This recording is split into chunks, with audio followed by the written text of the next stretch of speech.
Hi. So today I read a little more about this book, and also people might be wondering, like, if you aren't following me from the first book review, it's that I'm doing like a career project because in the past 2 months I've sent out around 400 resumes and I did get a lot of interviews, but I was rejected by every one of them. So I decided to take a break and to learn something. Hopefully, this will open my mind, open my eyes. With that being said, let's get started. So today's session continued from last time. It started with a person named Newt Gingrich. So after 40 years, he's the first Republican Congress. So he's the first congressman from Republican. And he criticized Clinton immediately, saying that he's the enemy of normal Americans. And then Clinton reflected, I had been raised not to look down on anyone and not to blame others for my own problems or shortcomings. So that's what he said. And then, um, so, like the Republicans were saying, like Newt was saying that um Republicans like Lincoln is Republican and he united North and South America. And then so Clinton reflected, there is controversy about Lincoln. Like a lot of Southerners, they think that Lincoln is a Northern American and he's cold and hard, and then he caused war. But Clinton's actually pro Lincoln. He think that Lincoln did the right thing, did the hard thing. If it's not for Lincoln, United States will be broke into two parts by now. And who knows, in the Southern there's the slavery that Clinton think is wrong. And back then, some areas, yes, it's like really warm and stuff. But what if they are in a more difficult situation? What will happen to these slaves? So he think that Lincoln did the right thing, and he also think that the controversy applies to Democrats, that Republicans are holding on to the good things they did, like the Republicans did in the 60s, and keep on criticizing Democrats, belittling Democrats' values, and saying that they couldn't draw a distinction between right and wrong. So Clinton think Democrats are tough on crime, support welfare reform, and a strong nation defense, and has been more fiscally responsible than new Republicans and are hardworking, law abiding Americans who love their country. So that's Clinton's thought on it. And then they bring some attention to the pension plans, saying that underfunded pension plan was brought to his attention. So they start paying attention to pension plans. And then I will just quickly go through. They meet with Russian leader, meet with NATO, and had a summit in the US where like Clinton can talk about what he wants to talk about to the American people, and meet with neighbor countries' leaders. So after he did all of these things, he decided to go on vacation to his hometown to recharge his batteries and water his roots. And Clinton reflected on dealing with Republicans. He said he had to be retaliatory without seeming weak, strong without looking hostile. So I researched on the words like conciliatory, I don't know how to pronounce it, means that you have to like be friendly and wants to cooperate without looking weak. but you want to be strong but without looking unfriendly. So isn't it so hard? And then he admitted that the healthcare is more a bite off more than we could chew. So he admitted that he's eyeing something so big, but he cannot chew it. And he's now trying to work on making sure people didn't lose their health insurance when they change jobs. So he's like changing it to a smaller bite-sized task. And then a very sad thing that Fulbright has died, and he reflected on Fulbright, saying that Fulbright is with openness, with friendship, and with people striving together.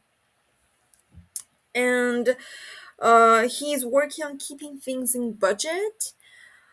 And he's also working on regulatory reform effort, which to improve their environmental protection effort. Um, and then something really bad happened. An alienated military veteran bombed Oklahoma's federal building and 168 people died. And then there's radio talk show encouraging people to rise against the government after this incident. And their websites give easy to follow instructions on how to make bombs. And then Clinton went to comfort those who lost loved ones and see how they can prevent terrorist attacks. And this is what he did. He sent anti-terrorism legislation to Congress, asking for 1,000 more law enforcement officials to fight terrorism, a new counterterrorism center under the direction of the FBI, and approval to use military expert, which normally prohibited from involvement in domestic law enforcement. So he did all of these things. And then in the grief, the speech by a person named Reverend Billy Graham. He said, "The spirit of the city and of this nation will not be defeated." And Clinton reflected, if anyone thought American has lost the capacity of love and caring and courage, they should come to Oklahoma. Means like if you go there, you will see just how they are still able to love and care and be courageous. And Clinton also respond to media that we are going to get through this. When we do, we will be even stronger. And then after this whole incident, he went on the anniversary to celebrate the end of World War II in Europe, and everyone reflected millions of people died from starvation, freezing, disease, and in battle. That's why world peace is so important. Okay, I added the last sentence, but they they did imply it. They just didn't write it in this simple sentence, but that's what they meant. And then he discussed nuclear technology with Yeltsin, which is the Russian president. He really likes Yeltsin for some reason. And he wanted to keep people safe from nuclear weapons and nuclear technologies. And then he gave a speech in Ukraine University, so that's his trip. And then there was the G7 again. This time is in Canada, Halifax. Clinton had three agendas. First is secure cooperation with allies on terrorism and organized crime. Second is to speed up and resolve financial crises when they come up, reduce poverty, promote environmentally responsible growth. It's my own words, but that's like what it meant, and it's important. And then to resolve a serious trade dispute with Japan, which the dispute is Japan's whole huge trade deficit on America is a difficult problem for America. And this is what Japan agreed upon. Japan agreed that 200 dealerships in Japan would offer US cars immediately. A dozen would do so in 5 years, and Japanese automakers would increase production in US, so create more jobs for American people and buying American product. And then he went back home, and then he went on work on agricultural aid program on small family farms, to support small family farms. And he admitted that Republicans are had done a better job in rural American than Democrats, but Republicans are focusing on the large agribusiness. That's why he focused on family farms so that all aspects are covered. And then he went on a horse riding in the countryside to experience like rural life, and then he vetoed one of his own bill, which is under the GOP cut. So GOP stands for Grand Old Party, which it's like a bad nickname for Republican Party, and it's all because of Newt Gingrich, the person that I posted in the beginning, that Republican congressman. He wants to cut everything. And Bill Clinton also wants to cut, but not everything. As he says, he vetoed this bill because it cuts too much out of education, national service, and environment. So he says like you have to let people live. Like anyways, so Clinton also by then had already cut the deficit by a third with no Republican support. And regarding to the budget, he says he can honor compromise if it helps the Americans. And he finally reached agreement with the Republicans to restore some programs. So that's like a little bit of progress. He feels it's some progress, and then he fights for equal opportunity for like minorities and women, because back then things are still like a lot of things are not that fair. So he's like fighting for their opportunities. And then afterwards, it's more Bosnia and NATO involvement and UN, which is United Nations, and Iraq, more of them. And then he made a trip to Hawaii for the 50th, also for the 50th anniversary for the end of World War II. And then Hillary visited Beijing for the United Nations Fourth World Conference on Women. And Hillary's speech said, human rights are women's rights. And then a good thing is that Israel and Palestine is working on their peace process. So they're peaceful now at that moment, at least. And then they are working on the process of it. And then more fight with Newt Gingrich, saying that our fight is not only about balanced budget, but also about how we do it.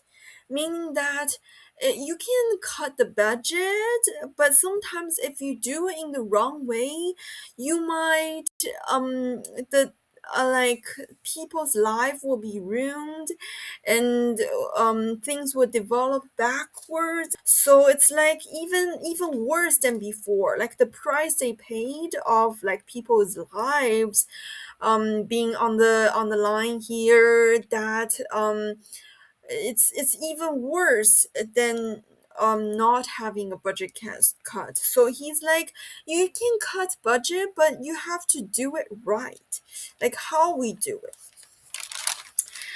And then afterwards, he flew to New York for UN 50th anniversary, and then he brought different parties regarding Bosnia come to US to negotiate. So the NATO force, Russian troops, and to reassure the Bosnian Serbs would be treated fairly too, and try to make some progress. And while at home, the budget battle continues, and he also did something here that he revealed the details of experiments done in human during Cold War and World War II, and found that most are humane, some are not ethical, like excessive radiation on cancer patients. He decided to release the formerly classified information and declassify them, what it means that it allows their families to grieve. It exposes government mistakes, allowing victims to finally get apology and compensation, while have accurate truth about 20th century. But this have to be done very carefully. If your country is like have some bad, very bad things, and people are vulnerable and insensitive towards lives yet, then it's not a good idea to declassify these things yet.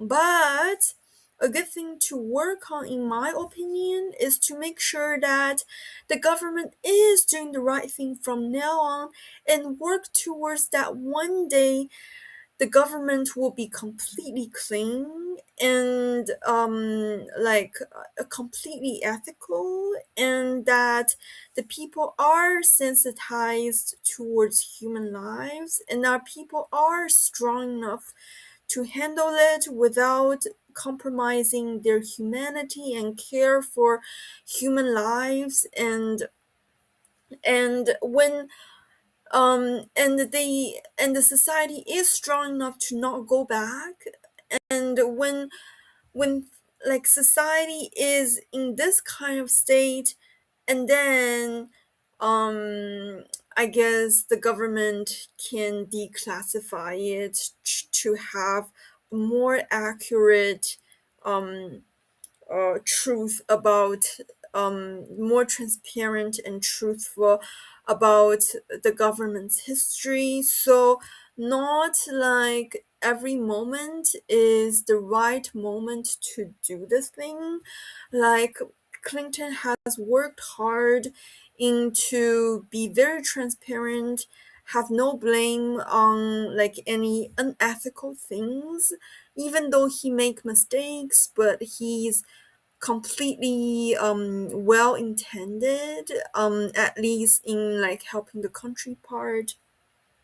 And personal lives, I don't know, and let's not dig too deep on his personal life. Even his personal life is completely exposed. You have to make no mistake. So and then he tries so hard, and he sees that like government, the society is moving more and more towards this a good place. That's why he did this just thing for people who's been treated unfairly before, and to be more transparent. So that's what I read today, and I'll continue to read this book.